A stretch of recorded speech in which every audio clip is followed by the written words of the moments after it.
Καλησπέρα και καλώς ήρθατε σε άλλη μια λέξη εκφραστικής ανάγνωσης εν μέσω κορονοϊού 2021. Σήμερα αποφάσισα να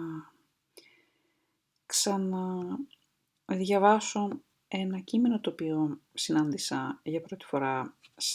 κατά τη διάρκεια των προπτυχιακών σπουδών μου στην αγγλική φιλολογία στη Θεσσαλονίκη. Ένα εξαιρετικό κείμενο του Jonathan Swift, του ίδιου Jonathan Swift που έγραψε τα ταξίδια του Gulliver. Δεν θα πω τίποτα περισσότερο για το κείμενο, μόνο ότι εννοείται ότι λέει δεν το εννοεί. Σάτυρα, you know.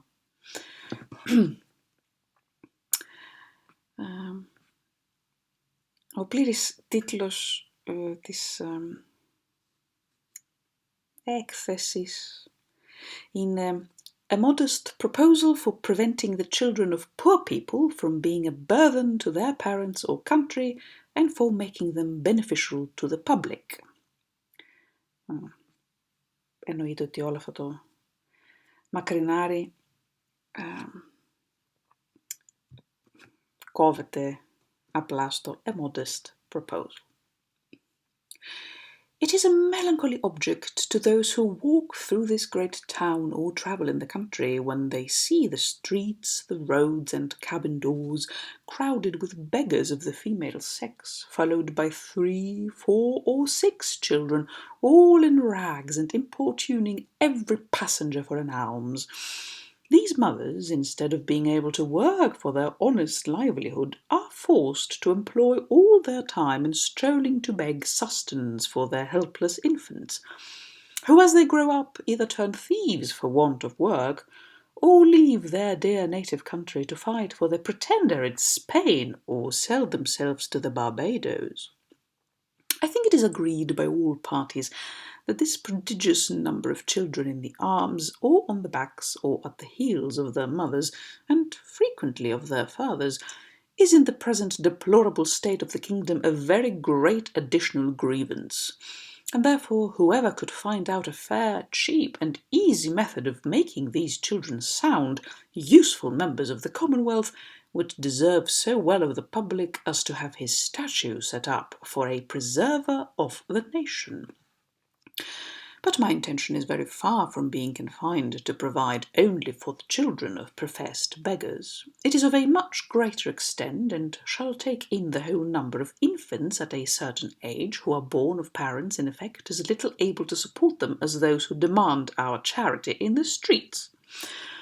As to my own part, having turned my thoughts for many years upon this important subject, and maturely weighed the several schemes of other projectors, I have always found them grossly mistaken in the computation. It is true, a child just dropped from its dam may be supported by her milk for a solar year, with little other nourishment, at most not above the value of 2s, which the mother may certainly get, or the value in scraps, by her lawful occupation of begging. And it is exactly at 1 year old that I propose to provide for them in such a manner as instead of being a charge upon their parents or the parish, or wanting food and raiment for the rest of their lives, they shall on the contrary contribute to the feeding and partly to the clothing of many thousands. There is likewise another great advantage in my scheme, that it will prevent those voluntary abortions and that horrid practice of women murdering their bastard children, alas, too frequent among us, sacrificing the poor innocent babes, I doubt, more to avoid the expense than the shame, which would move tears and pity in the most savage and inhuman breast. The number of souls in this kingdom being usually reckoned 1,5 million, of these I calculate there may be about 200,000 couples whose wives are breeders, from which number I subtract 30,000 couples who are able to maintain their own children, although I apprehend there cannot be so many under the present distresses of the kingdom. But this being granted, there will remain 170,000 breeders. I again subtract 50,000 for those women who miscarry or whose children die by accident or disease within the year.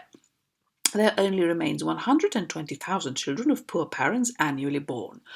The question, therefore, is how this number shall be reared and provided for, which, as I have already said, under the present situation of affairs, is utterly impossible by all the methods hitherto proposed. For we can neither employ them in handicraft or agriculture. We neither build houses, in the country, nor cultivate land. They can very seldom pick up a livelihood by stealing till they arrive at 6 years old, except where they are of towardly parts, although I confess they learn the rudiments much earlier, during which time they can, however, be properly looked upon only as probationers, as I have been informed by a principal gentleman in the county of Cavan, who protested to me that he never knew above 1 or 2 instances under the age of 6, even in a part of the kingdom so renowned for the quickest proficiency in that art. I am assured by our merchants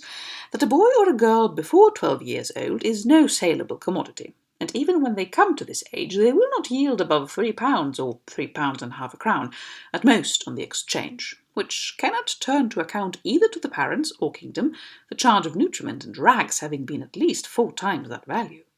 I shall now therefore humbly propose my own thoughts, which I hope will not be liable to the least objection. I have been assured by a very knowing American of my acquaintance in London that a young healthy child well nursed is at a year old a most delicious, nourishing, and wholesome food, whether stewed, roasted, baked, or boiled, and I make no doubt that it will equally serve in a fricassee or a ragout. I do therefore humbly offer it to public consideration that of the 120,000 children already computed, 20,000 may be reserved for breed, whereof only 1/4 part to be males, which is more than we allow to sheep, black cattle, or swine. And my reason is that these children are seldom the fruits of marriage, a circumstance not much regarded by our savages, therefore 1 male will be sufficient to serve 4 females. That the remaining 100,000 may, at a year old, be offered in the sale to the persons who of quality and fortune through the kingdom, always advising the mother to let them suck plentifully in the last month, so as to render them plump and fat for a good table. A child will make 2 dishes at an entertainment for friends, and when the family dines alone, the fore or hind quarter will make a reasonable dish, and seasoned with a little pepper or salt will be very good boiled on the 4th day, especially in winter. I have reckoned upon a medium that a child just born will weigh 12 pounds, and in a solar year, if tolerably nursed, increaseth to 28 pounds. I grant this food will be somewhat dear, and therefore very proper for landlords, who, as they have already devoured most of the parents, seem to have the best title to the children. Infant's flesh will be in season throughout the year, but more plentiful in March and a little before and after, for we are told by a grave author, an eminent French physician, that fish being a prolific diet, there are more children born in Roman Catholic countries about 9 months after Lent than at any other season. Therefore, reckoning a year after Lent, the markets will be more glutted than usual, because the number of popish infants is at least 3 to 1 in this kingdom, and therefore it will have one other collateral advantage by lessening the number of papists among us. I have already computed the charge of nursing a beggar's child, in which list I reckon all cottagers, labourers, and 4/5 of the farmers, to be about 2 shillings per annum, rags included. And I believe no gentleman would repine to give 10 shillings for the carcass of a good fat child, which, as I have said, will make 4 dishes of excellent nutritive meat when he have only some particular friend or his own family to dine with him. Thus the squire will learn to be a good landlord and grow popular among his tenants. The mother will have 8 shillings net profit and be fit for work till she produces another child. Those who are more thrifty, as I must confess the times require, may flay the carcass, the skin of which, artificially dressed, will make admirable gloves for ladies and summer boots for fine gentlemen. As to our city of Dublin, shambles may be appointed for this purpose in the most convenient parts of it, and butchers, we may be assured, will not be wanting, although I rather recommend buying the children alive and dressing them hot from the knife, as we do roasting pigs. A very worthy person, a true lover of this country, and whose virtues I highly esteem, was lately pleased in discoursing on this matter to offer a refinement upon my scheme. He said that many gentlemen of this kingdom having of late destroyed their deer, he conceived that the want of venison might be well supplied by the bodies of young lads and maidens, not exceeding 14 years of age, nor under 12, so great a number of both sexes in every country being now ready to starve for want of work and service, and these to be disposed of by their parents, if alive, or otherwise by their nearest relations. But, with due deference to so excellent a friend and so deserving a patriot, I cannot be altogether in his sentiments. For as to the males, my American acquaintance assured me, from frequent experience, that their flesh was generally tough and lean, like that of our schoolboys by continual exercise, and their taste disagreeable, and to fatten them would not answer the charge. Then, as to the females, it would, I think, with humble submission, be a loss to the public, because they soon would become breeders themselves. And besides, it is not improbable that some scrupulous people might be apt to censure such a practice, although indeed very unjustly, as a little bordering upon cruelty, which I confess hath always been with me the strongest objection against any project, however so well intended. But in order to justify my friend, he confessed that this expedient was put into his head by the famous Salmanazar, a native of the island Formosa, who came from thence to London above 20 years ago, and in conversation told my friend that in his country, when any young person happened to be put to death, the executioner sold the carcass to persons of quality as a prime dainty, and that in his time the body of a plump girl of 15, who was crucified for an attempt to poison the emperor, was sold to his Imperial Majesty's Prime Minister of State and other great mandarins of the court in joints from the gibbet at 400 crowns. Neither, indeed, can I deny that if the same use were made of several plump young girls in this town, who, without one single groat to their fortunes, cannot stir abroad without a chair, and appear at playhouse and assemblies in foreign fineries which they never will pay for, the kingdom would not be the worse. Some persons of a desponding spirit are in great concern about that vast number of poor people who are aged, diseased, or maimed, and I have been desired to employ my thoughts what course may be taken to ease the nation of so grievous an encumbrance. But I am not in the least pain upon that matter, because it is very well known that they are every day dying and rotting by cold and famine and filth and vermin as fast as can be reasonably expected. And as to the young labourers, they are now in as hopeful a condition. They cannot get work, and consequently pine away for want of nourishment, to a degree that if at any time they are accidentally hired to come and labour, they have not strength to perform it, and thus the country and themselves are happily delivered from the evils to come. I have too long digressed, and therefore shall return to my subject. I think the advantages by the proposal which I have made are obvious and many, as well as of the highest importance. For first, as I have already observed, it would greatly lessen the number of papists with whom we are yearly overrun, being the principal breeders of the nation as well as our most dangerous enemies, and who stay at home on purpose with a design to deliver the kingdom to the Pretender, hoping to take their advantage by the absence of so many good Protestants, who have chosen rather to leave their country than stay at home and pay tithes against their conscience to an episcopal curate. Secondly, the poorer tenants will have something valuable of their own, which by law may be made liable to distress and help to pay their landlord's rent, their corn and cattle being already seized and money a thing unknown. Thirdly, whereas the maintenance of 100,000 children from 2 years old and upward cannot be computed at less than 10 shillings apiece per annum, their nation's stock will be thereby increased £50,000 per annum, beside the profit of a new dish introduced to the tables of all gentlemen of fortune in the kingdom who have any refinement in taste. And the money will circulate among ourselves, the goods being entirely of our own growth and manufacture. Fourthly, the constant breeders, beside the gain of 8 shillings sterling per annum by the sale of their children, will be rid of the charge of maintaining them after the first year. Fifthly, this food would likewise bring great custom to taverns, where the vintners will certainly be so prudent as to procure the best receipts for dressing it to perfection, and consequently have their houses frequented by all the fine gentlemen who justly value themselves upon their knowledge in good eating. And a skilful cook, who understands how to oblige his guests, will contrive to make it as expensive as they please. Sixthly, this would be a great inducement to marriage, which all wise nations have either encouraged by rewards or enforced by laws and penalties. It would increase the care and tenderness of mothers toward their children, when they were sure of a settlement for life to the poor babes, provided in some sort by the public to their annual profit instead of expense. We should see an honest emulation among the married women which of them could bring the fattest child to the market. Men would become as fond of their wives during the time of their pregnancy as they are now of their mares in foal, their cows in calf, their sows when they are ready to farrow, nor offer to beat or kick them, as is too frequent a practice, for fear of miscarriage. Many other advantages might be enumerated. For instance,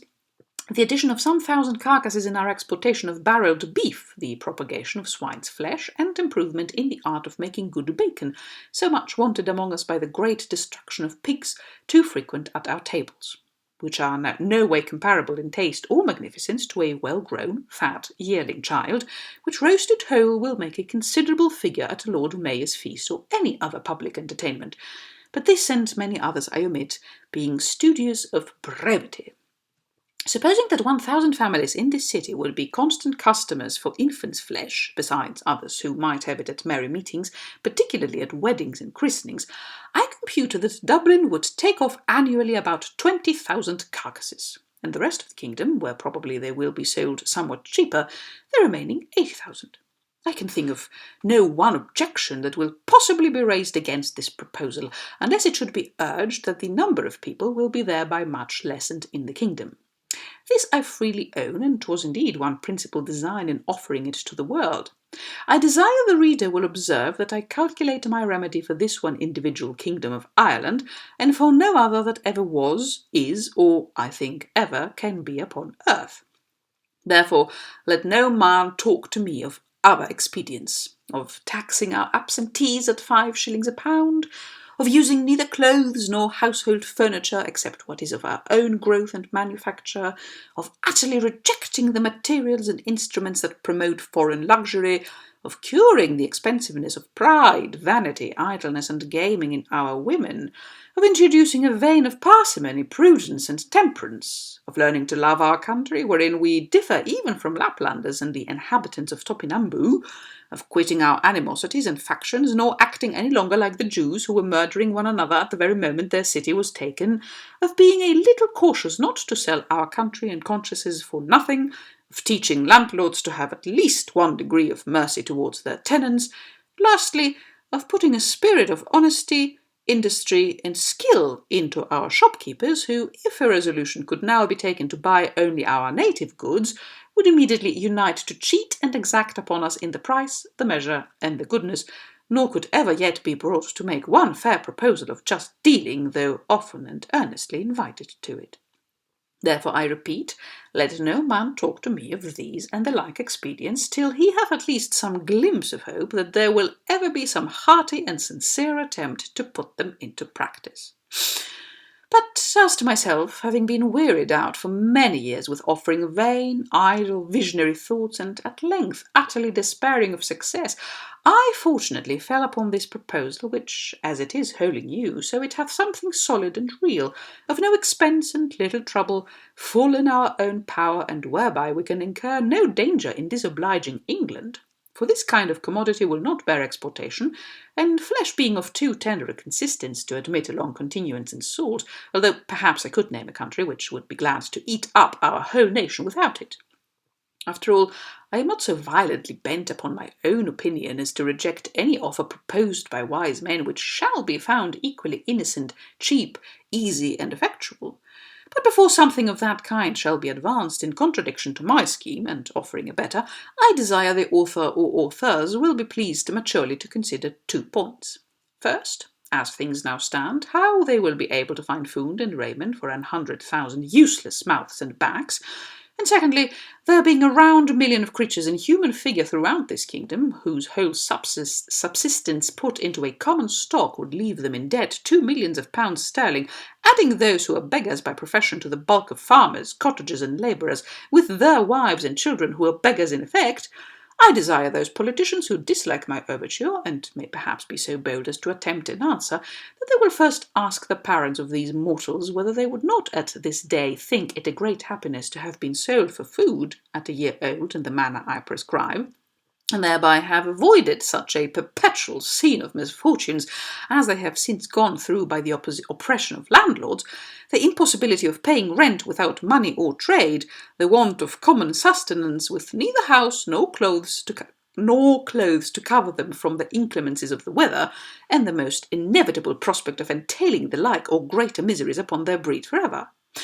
I profess, in the sincerity of my heart, that I have not the least personal interest in endeavouring to promote this necessary work, having no other motive than the public good of my country, by advancing our trade, providing for infants, relieving the poor, and giving some pleasure to the rich.